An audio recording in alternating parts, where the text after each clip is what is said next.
Hello guys, today we will be learning about healthy relationships. The slideshow is made by the Susan B. Anthony Project and they share it with me, and now I'm sharing it with you guys. Healthy relationships are super important to be knowledgeable about as you navigate through life.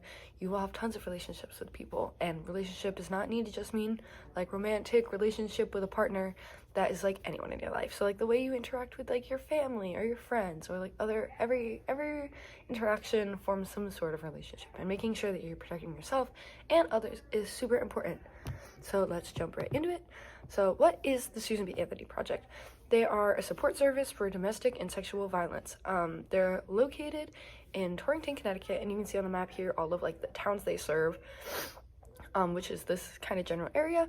If you live outside of this area, I think it's still, if you're having something that they could support you with, still reach out and they might be able to give you a referral to a place closer to you or something like that.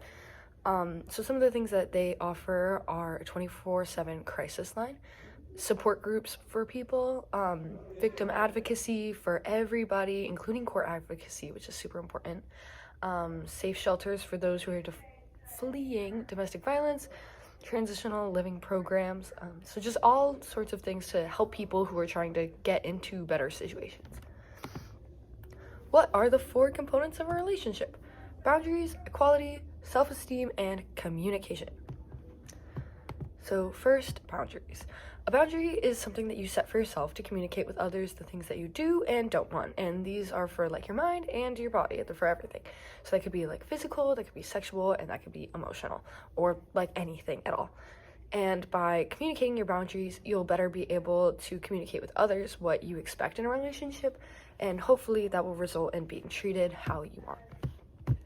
So here's a little short video on recognizing boundaries and stuff. On paper, boundary setting seems easy.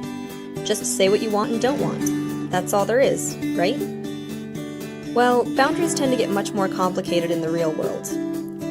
Saying what we don't want isn't always easy, and following through on our own rules can feel like an impossible task. So how can we realistically set and stick to healthy boundaries? Well, we can start by knowing our wants, fears, and limits. This may sound simple, but how often do we really list out what we expect from a relationship? If you find yourself at a loss for what you need, think back on a past relationship and consider what made it feel safe and supportive, or what made it scary and dangerous. Looking at these patterns can clue you in on what you need and what your limits are, making it easier to express these boundaries to a partner. Communicating our boundaries is step 2 of this process. This one can be one of the scariest parts of a new relationship, but it's important to not let fear of judgment or conflict keep us from saying what we want or don't want.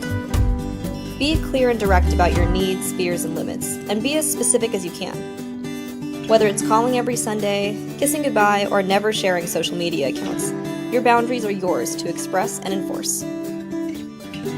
Of course, those boundaries are meaningless if we don't enforce them. In any relationship, boundaries will be tested. Whether it's by mistake or intentional, point out when someone is crossing the boundaries you've put in place. Explain how it makes you feel when those rules are ignored. And if the other person is respecting your boundaries, express your appreciation. While boundaries are important, they may not be set in stone. Just as people grow and change, their boundaries will too. People may grow more or less comfortable with things as a relationship progresses, but remember, it is their choice to make. If someone is pressured into doing something outside their boundaries, their feelings and comfort aren't being taken into account. Healthy relationships shift and change, but respecting each other's boundaries should always be a given. For more content about healthy boundaries, visit guilfordhri.org or follow us on Facebook and Twitter. Okay, hopefully that video helped give you a little bit more of an idea about how to recognize boundaries that you want and then create them and enforce them. So this is like a little review recap from that. So what are the different types of boundaries? Physical, emotional, verbal, time, work, spiritual, financial, and sexual. So when you're setting a boundary, that does not just mean saying, oh, you're too close to me, I don't want hugs. That could be like, you are spending too much time with me and it's really hurting my life. Or like, when I'm at work, you can't call me all day because that stresses me out, and now I'm at risk of losing my job. And it could be anything. And knowing how to like recognize these different things in your life does not make you a needy person, and it does not reflect on you poorly in any way. And knowing how to protect yourself and communicate with others the things that you want in a relationship is a super important skill. And then another important thing in a relationship is equality. So does the person you're having a relationship with respect you, trust you, and believe the other person in the same way that you to them? So like, do you guys have an equal relationship where you're both mutually respected? Are your like opinions both valued equally? Do you both have equal decision power in your relationship? Or is it this one person always decides everything, no say from the other person, and that's what goes? So figuring out this kind of dynamic that you have and making sure that it's balanced and good for you guys. And like other things too, like sharing responsibilities means equality. So do you always take care of your kids and your partner does not help out at all, and it's really stressful, and you know, you keep asking for help and you're not getting that? That's not equality, and that's not good. And here's a little slide, like a little circle that shows some things that are related to equality and having healthy equality in your relationship. So all these things kind of are things that in your relationship, when you're thinking about, is this equitable? These are the kind of things that you want to be thinking about. Next thing is self-esteem. How do you feel about yourself in your relationship? Does the person that you're with build you up or break you down? Do you feel comfortable being around them? Do you feel comfortable being yourself? Do you feel like you have to hide parts of who you are that are integral to your personality? So breaking yourself down to match someone else just because you want to be with them, or you want to be their friend, or you want to be good enough for them, is not something you should ever be doing. And you should not compromise these things that make you so amazing for being who you are, especially not over another person. The next thing is communication. Communication is so important. So as much as you set boundaries, being able to communicate them is super important. So knowing, what am I feeling right now? How am I going to tell you what I'm feeling? So if you have conflict in your relationship, do you just stay quiet about it, or do you tell them that something made you upset? And this does not make you a snitch or anything, and it's normal to say, hey, you did this thing and I didn't like that, and I want that to change. And that is like a great thing to do, and being able to like stand up for yourself is super important. And do you feel like you can communicate in your relationship? Do you feel like you can say when things are happening? So those are kind of, you know, important things to think about. The next thing is consent. Consent is a super important concept to understand that is severely under-taught. This is when one person voluntarily agrees to something that another person proposes. So a good way to think about consent and kind of be cognizant of what's happening is the acronym FRIES. Is the consent freely given? Is it reversible? Is it informed? Is it enthusiastic? And is it specific? So all of these things you should kind of be thinking about when you're asking someone for consent, or when you are giving consent. If someone asks you, do you want to go out for ice cream? And you're like, I don't know, I don't really want to go. And you're like, no, we should totally go for ice cream. Like, I really want ice cream right now. And they're like, I don't know, like, I can't eat dairy, and I know they don't have anything I can eat there. Well, like, I really want it, and you should just eat it anyways. Like, that is not a way to treat another person by any means. So, you know, when you're asking people to do things that you want in your life, it is so important to be aware of what the other person is thinking, and, you know, following this acronym with consent. And then here is kind of a cute little video that kind of helps explain the whole concept of consent. Because you made it doesn't mean you are entitled to watch them drink it. And if they say no thank you, then don't make them tea. At all. Just don't make them tea. Don't make them drink tea. Don't get annoyed at them for not wanting tea. They just don't want tea, okay? They might say, yes, please. That's kind of you. And then when the tea arrives, they actually don't want the tea at all. Sure, that's kind of annoying as you've gone to all the effort of making the tea, but they remain under no obligation to drink the tea. They did want tea, now they don't. Some people change their mind in the time that it takes to boil the kettle, brew the tea, and add the milk. And it's okay for people to change their mind. And you are still not entitled to watch them drink it. And if they're unconscious, Don't make them tea. Unconscious people don't want tea. And they can't answer the question, do you want tea? Because they're unconscious. Okay, maybe they were conscious when you asked them if they wanted tea. And they said yes. But in the time it took you to boil the kettle, brew the tea, and add the milk, they are now unconscious. You should just put the tea down. Make sure the unconscious person is safe. And this is the important part again. Don't make them drink the tea. They said yes then, sure, but unconscious people don't want tea. If someone said yes to tea, started drinking it, and then passed out before they'd finished it, don't keep on pouring it down their throat. Take the tea away. Make sure they're safe, because unconscious people don't want tea. Trust me on this. If someone said yes to tea around your house last Saturday, that doesn't mean they want you to make them tea all the time. They don't want you to come around to their place unexpectedly and make them tea and force them to drink it going, but you wanted tea last week. Or to wake up to find you pouring tea down their throat going, but you wanted tea last night. If you can understand how completely ludicrous it is to force people to have tea when they don't want tea, and you're able to understand when people don't want tea, then how hard is it to understand it when it comes to sex? Whether it's tea or sex, consent is everything. And on that note, I'm going to go make myself a cup of tea. Okay, hopefully that video helped give you a little bit of a better idea about consent with the little teacup thing. Okay, so consent is so important, and here are some ways to practice consent and thinking about it.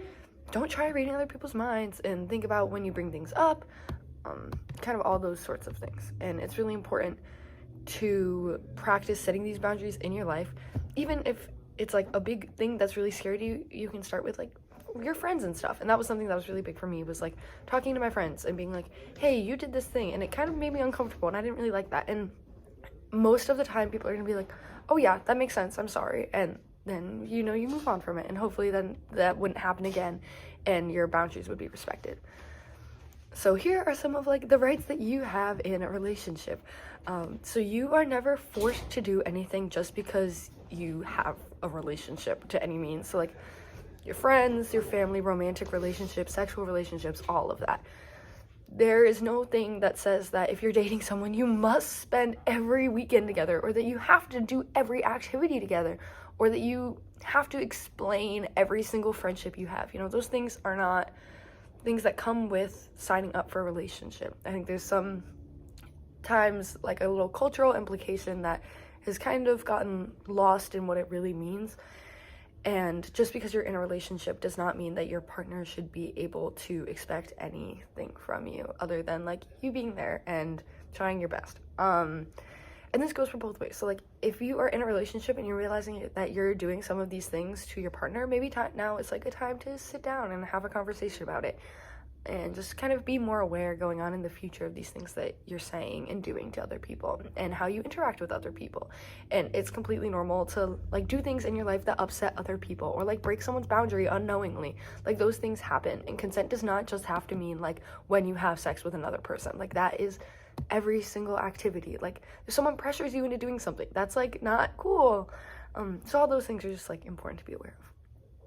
And here are some of your responsibilities in a relationship. So like you need to determine yourself what you want, don't want. You need to communicate that with other people and not expect them to be able to read your minds. And you have to be aware of other people and what they want to. So that can be kind of hard to try and always be thinking of, oh, what does this person want? What do they really mean? But especially with using this like acronym for S for consent, that can kind of help you have a better idea of what you're doing and how to be mindful and respectful in your relationships.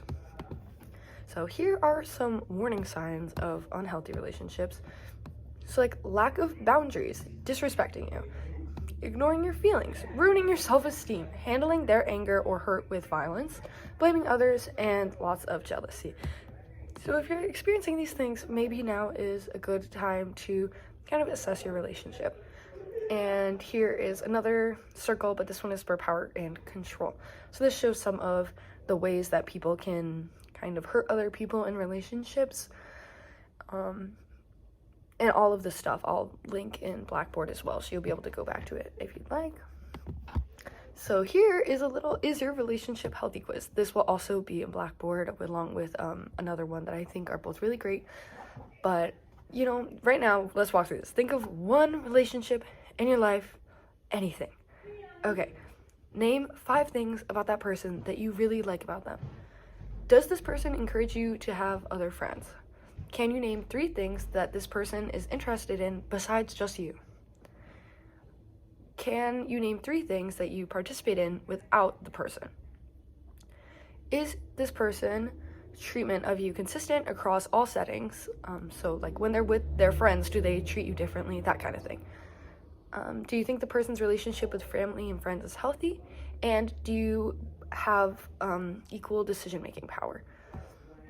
And the more yeses, the healthier your relationship likely is. And just because you had a few no's doesn't mean that it's the end of the world, but maybe like now's a good time to have a conversation and kind of reassess how you feel in your relationship. Okay. And if someone does contact the Susan B. Anthony Project, they will be set up to speak with an advocate, whether that's on the crisis line or their main line. And the advocate can help them with a ton of things like safety planning, support, peer counseling, and hooking them up with resources as well. They do have bilingual advocates, so if you or someone you know does not speak English, they should still reach out for help. And this resource is not just a school thing, this is for anyone. So if you know anyone that you think might be in a situation where they need help, you should refer them to the Susan B. Anthony Project as well. So here is some contact information for the community educators, for like the people who came in and taught the lesson to us that we're now teaching to you, and their website along with the crisis line. So all this information will also be in Blackboard along with the slideshow. And thank you so much, guys. Have a great day. Bye.